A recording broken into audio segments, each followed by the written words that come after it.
Бид нэр нь амьдрах гэж ажил хийгээд байгаа юм уу? Эсвэл ажил хийх гэж амьдраад байгаа юм уу? Магадгүй та хизээ нэгэн цагт энэ асуултыг өөрөөсөө асууж байсан байх. Тэгвэл энэ асуултыг бүрэн хариулж чадах үз, тэ энэ асуудлыг ер нь шийдэж чадах үз номыг өнөөдрийн book review болонгаараа та бүхэнд хүргэж байна. За энэ ямар ном юм бэ гэхээр Tim Ferriss гэдэг хүний бичсэн The 4-Hour Work Week юм ном байна. За хэрэг та манай MoneyWise Master Channel-ыг subscribe хийгээрэй. Ямар нэгэн хүнд хэрэг болно гэж бодож ивэл цааш нь share хийж биднийг дэмжээрэй. За энэ ном тэртээ 2007 онд анх гарсан юм байлээ. Би гэдэг хүн 2025 онд уншсан байдгийн. Амьдрал гэж үнэхээр баян юм аа. За дөрмийн дагуу та бүхэндээ би эхлээд зохиолж байгаа тухай товч танилцуулга маягийн юм хийгээд тэгээд дараа нь энэ ном надад юу авчирсан, яг тэ ямар хичээлүүдийг зааж сургасан гэдгийг хамтдаа харцгаая. Timothy Ferriss гэдэг хүний хувьд бол зохиолч, entrepreneur тэгээд coach юм байгаа. 2001 онд анхны өөрийн гэсэн стартап эхлүүлээд Brain Quicken гэж компаниг байгуулсан. Тэгээд сүүлд 2010 онд Лондон төвтэй тийм нэг компанид зарсан байдаг юм байлээ. За энэ The 4-Hour Work Week гэдэг энэ ном ямар учиртай ном гэхээр 9-5 цагийн хооронд ажилладаг 9 to 5 гэж ярьдаг те зүгээр corporate ажил хийдэг хүмүүс ажлынхаа хажуугаар мөрөөдөж байсан зүйлээ, өөрөө хийх дуртай зүйлээ, ер нь яаж амьдралынхаа хажуугаар, ажлынхаа хажуугаар, өөрийнхөө хоббигийн хажуугаар ажиллаа хийгээд тэгж гоё амьдрах вэ гэдэг ерөөсө гарын авлага маягийн тийм ном. За товчхондоо гэхэд энэ номд ерөөсөө л яаж амьдрахынхаа хажуугаар ажил хийх вэ? Эсвэл яаж ажлынхаа хажуугаар багахан ажил хийгээд хүссэн амьдралаараа амьдрч болох вэ гэдгийг зааж сургасан арга барил ямар нэгэн стратеги тактикууд гарч ирдэг. За тэгээд надад уншаад бодогдсон юм нь тухайн үед 2007 онд гарсан ном гэхээр чинь тухайн үед digital nomad тэгээд remote working те ер нь алсаас ажиллах тиймэрхүү юм тийм их байгаагүй. За тэгээд тэр үед жинхэнэ бүүн болж исэн. Тэгээд тиймч болохоор дэлхийн 35 хэлд орчуулагдсан 30 гаруй сая хувь борлогдсон тийм амжилттай болсон ном. Тэгээд 2007 оны ном гэсэн одоо ингээд уншаад гэсэн ер нь шинжлэх санаа, шинжлэх арга барил, урд нь сонсож байгаагүй тактик, стратегиудыг гарч ирдэг. За энэ номонд ерөөс юу гардаг вэ гэхээр та 9-5 цагийн хооронд 9 to 5 corporate ажил хийдэг байсан ч гэсэн, entrepreneur байсан ч гэсэн, хуваар бизнес эрхэлдэг байсан ч гэсэн Tim Ferriss-ийн зохиолчийн deal гэдэг энэ арга барил, стратеги те янз бүрийн тактикийг хэрэгжүүлснээр за яаж new reach гэж одоо тодорхойлдог байгаа new reach гэж гардаг. Тэгээд new reach гэдэг нь одоо шинэ баячууд гэдэг те шинэ баячуудыг игнэнд орох вэ? Яаж шинэ баячууд чиг амьдарч, ажиллаж одоо амьдралыг бүр утгаар нь мэдэрч сурах вэ гэдэг юмны тухай гардаг. За тэгээд байгалийн хувь шинжлэх ухаан хууль эрх зүйгээс гадна бүх юмн дээр одоо тохиролцож болдгоо. Бүх юмыг яаж хийгээд наашин цааш нь болгож болдгоо. Тэгээд ер нь дүрм журмыг эвдэж болдгоо. Заавал дүрм журмыг дагах албагүй гэсэн юмыг бас тодорхойлж өгсөн байдаг маа зохиолч. За тэгээд тэрхүү deal гэдэг одоо арга барил, стратегийн тактикийг хэрэглэснээр та өөрийгөө шинэ хүн болгох, өөрийгөө дизайн болгох, өөрийнхөө шинэ лайфстайлыг дизайн болгох, шинэ баячуудын игнэнд орж чаднаа л гэж бичээд байгаа. За тэгээд та бүхэндээ тогтчхон deal гэдэг юмны тухай ярих гэж одоо deal гэж ямар арга барил яваад байна, юу яриад байна, яг энэ яг юу гэсэн үг юм, бид нар яг яаж хэрэглэх юм гэдгийг. За тэгээд deal гэж яг юуг яриад байгаа юм бэ? DEAL гэдэг яг юу юм бэ гэдэг нь болохоор нэгдүгürt нь D буюу definition тодорхойлт гэж яриад байгаа. За definition буюу тодорхойлт гэж эхний алхам нь юу гэдгийг гэхээр номд бичснээр бол хуучирсан үзэл бодол, хуучирсан дүрм журм те, хуучирсан ер нь тийм нийтлэг байдлыг хаягдаа хайж шинэ баячуудын шинэ дүрмийг тодорхойлно, шинэ дүрмийг танилцуулна гэж бичсэн байдаг. За тэгээд шинэ баячууд гэж ер нь яг хэн байдгийг, хэнийг шинэ баячууд гэж хэлдэг. Шинэ баячууд амьдрах арга барил нь, амьдрах ухаан нь юу байдгийг, тэд нар яаж амьдрдгийг, ямар баялаг бүтээдгийг те, санхүүгийн үед ямар байдгийг гэдгийг бас танилцуулж ингэж тодорхойлж өгсөн байдаг. За ерөнхийдөө энэ definition гэдэг энэ алхамд ерөнхийдөө бол шинэ баячуудыг тодорхойлж өгдөг, шинэ баячуудын концептыг танилцуулдаг. Тэгээд тэрнээс гадна бас шинэ лайфстайл дизайны тухай их ярьдаг, их гардаг. Тэгээд ерөнхийдөө юу гэж энэ алхамд юу гэж гардаг вэ гэхээр өөрийгөө тодорхойлох, шинэ баячуудын дүрмийг мэдэх, тэгээд шинэ лайфстайлаа хундаам одоо суурийг нь тавиад цааш нь дараагийнхаа алхмуудыг дараагийнхын жорыг нэмээд явнаа гэж тийм юм гардаг.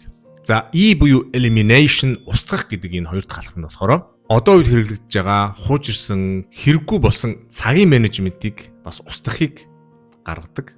За Tim Ferriss өөр дээрээ туршаад тэг хэрэгэлсэн өөр дээрээ ажилласан аргуудаас бас танилцуулсан байдаг. За тэр нь жишээлбэл Паретогийн концепц юу? Паретогийн 80-20-ын зарчим альсгүй Parkinson law гэдэг бас тийм зарчмуудыг өөр дээр ашиглаад тэр нь ажиллаад маш их цагийг хэмнэдэг, маш сайн цагийн менежменттэй болсон гэж бичсэн байдаг. Тэрнээс гадна selective ignorance гэж тийм юмны тухайд бичсэн байдаг. За тэр нь одоо би орчуулахдаа сонгомл одоо мунхаглал гэдэг бас албаар юмыг мэдхгүй, мэдсэн ч мэдээгүй байх тийм юмны тухай гардаг. За тэр нь яг юу гэсэн үг юм бэ гэхээр одоогийн бидний энэ амьдарч байгаа 90 үед мэдээллийн 100 90 100 гэж байгаа маш их мэдээлэлд дарагддаг, маш их мэдээлэл бидний толгойд орж ирдэг. Тэрийг ингээд бүгдээрнгийн ялгаж салахад маш хэцүү болдог. Тэгээд сонгомл мунхаглал гэж одоо юу гэсэн үг юм бэ гэхээр ерөөсөө л орж ирж байгаа мэдээллүүдэд зөв хэрэгтэйг нь аваад хэрэггүйг нь хаяа гэсэн тийм утгатай юм бичсэн байдаг. За тэгээд энэ хэсэгт мэдээж одоо luxury тансаг одоо шинэ lifestyle те шинэ lifestyle-ийн дизайны нэг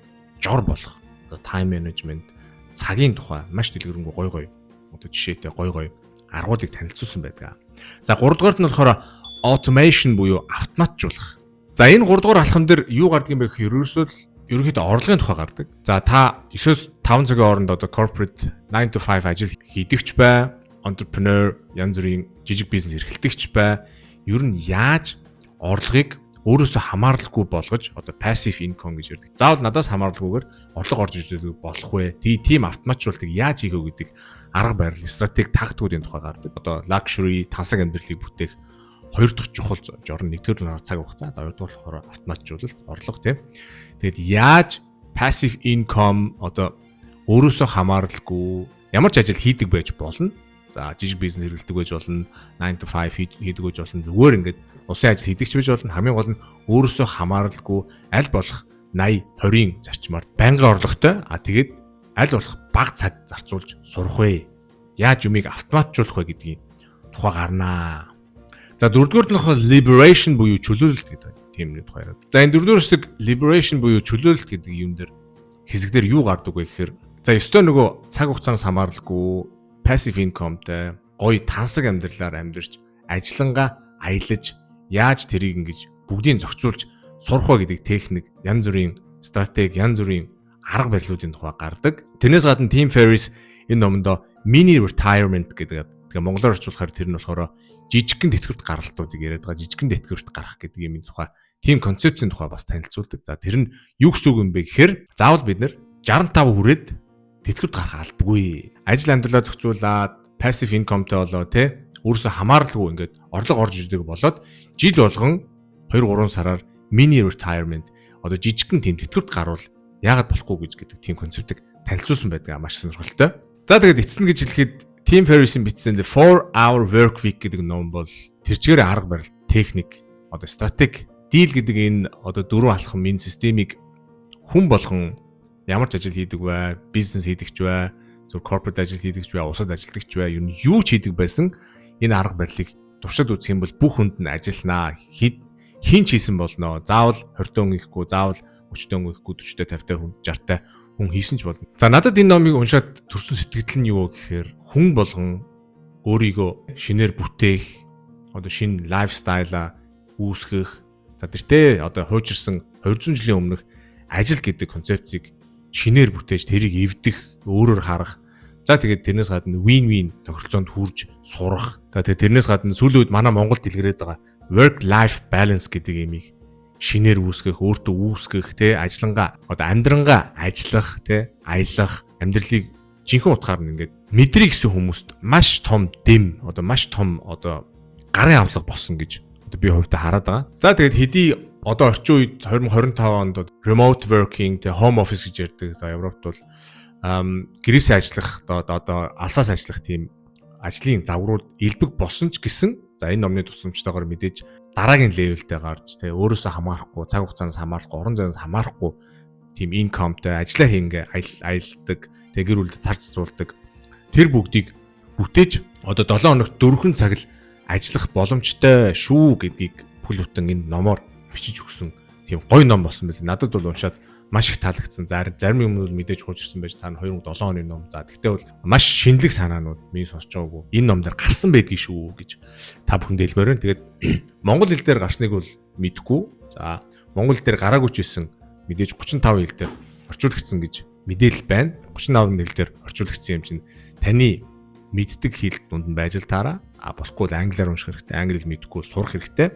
За тэгээд энэ хүртэл хамт байсан та бүхэндээ баярлалаа. Дараагийн дугаараар гой ном зөндөө гой номд уншсан байгаа. Тэгээд миний бүх номнууд ерөөсөө угаасаа энэ дээр байдаг. Тэгээд ямар ном ингээд яриахаа бас сайн мэдгүй яа байгаад тэгэхээр амар гой ном уншсан болохоор миний уншсан бүх номнууд надад их таалагддаг гой номнууд байдаг. Тийм болохоор тэр номнуудаасаа нэг нэгээр нь дараагийн дугаараар та бүхэндээ хамт ярилцуулна. Ингээд энэ хүртэл хамт байсан та бүхэндээ баярлалаа. Дараа уулзлаа. Түр чао.